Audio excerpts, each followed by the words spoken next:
On est encore là, merci. Maintenant, on va passer au cours. Tout à l'heure, on a eu à corriger l'exercice du cours précédent. Maintenant, on va passer au cours. Et cette fois-ci, on va aborder la notion de coordonnées de vecteurs.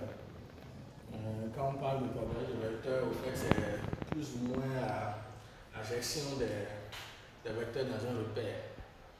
Et là, on va passer par les repères. Nous allons voir les repères d'abord. Après, nous allons voir le lien qu'il y a entre les coordonnées d'un point et les composants d'un vecteur, les vecteurs égaux.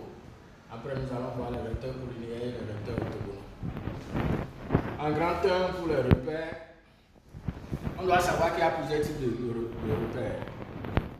Nous avons d'abord le repère quelconque. Ici, les axes ne sont pas perpendiculaires et la graduation sur les axes ne sont pas les mêmes.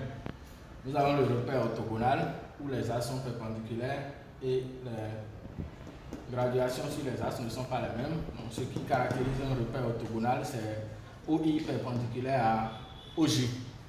Nous avons le repère normal où les axes ne sont pas perpendiculaires et que les graduations sont les mêmes sur les deux axes, OI égale à OJ.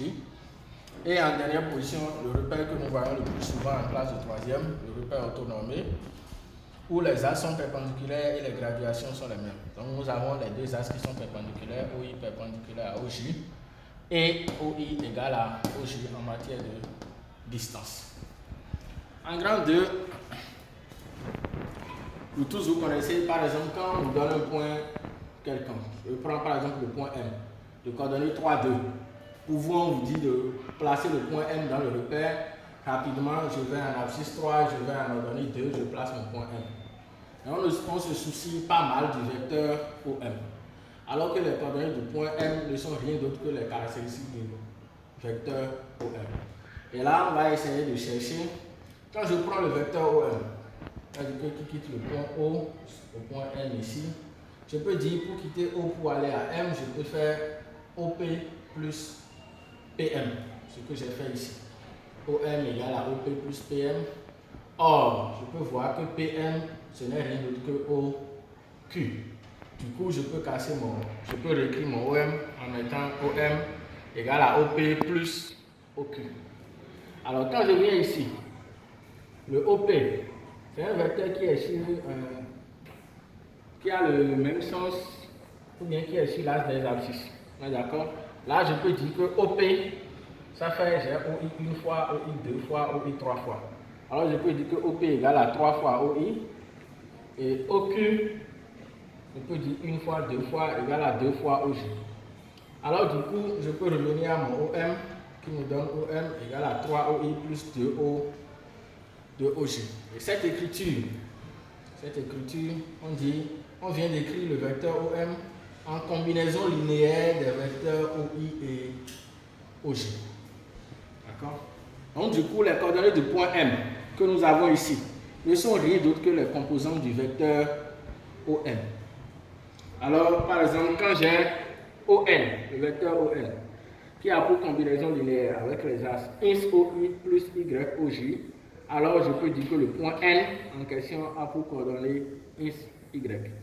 Et quand j'ai par exemple un point K de coordonnées ins' Y', alors je peux dire que le vecteur OK serait écrit sous la forme ins' OI plus Y' OJ. Alors par exemple, je prends un exemple de SIAM, page 56, l'exercice 1, la question numéro 1, où on nous demande de déterminer les coordonnées du point A en nous donnant l'écriture, la combinaison linéaire du vecteur OA. Donc, OA égale à 2 OI plus 2 OJ. Alors A aura pour coordonnées 2. Maintenant, ici nous allons parler des vecteurs égaux. Quand j'ai par exemple un vecteur U de composante ins Y et un vecteur V de composante ins', U égale à V, alors ça veut dire que ins égale à ins' et Y égale à Y'. C'est clair, ça veut dire que les deux vecteurs ont la même composante. Et quand je veux faire la somme de deux vecteurs U plus V, ça veut dire que j'additionne leurs composantes, ici ins plus ins', Y plus Y'. Et quand je veux multiplier un vecteur par un réel K, non nul, KU, ça va faire K ins, K Y. Je vais laisser des exercices sur ça. Et là, vous allez mieux comprendre. Ici, en grand 3, vecteurs collinéaires, vecteurs orthogonaux, d'accord. Quand nous avons les composants des vecteurs, soit AB de composante x, y, et CD de composante x', y'. AB et CD sont collinéaires, ce qui veut dire que x, y' moins x', y égale à 0. Et si AB et CD sont orthogonaux, alors c'est que x' plus y', y' égale à 0. Je ne vais pas faire des cas d'exemple précis, je vais vous laisser des exercices que vous allez faire.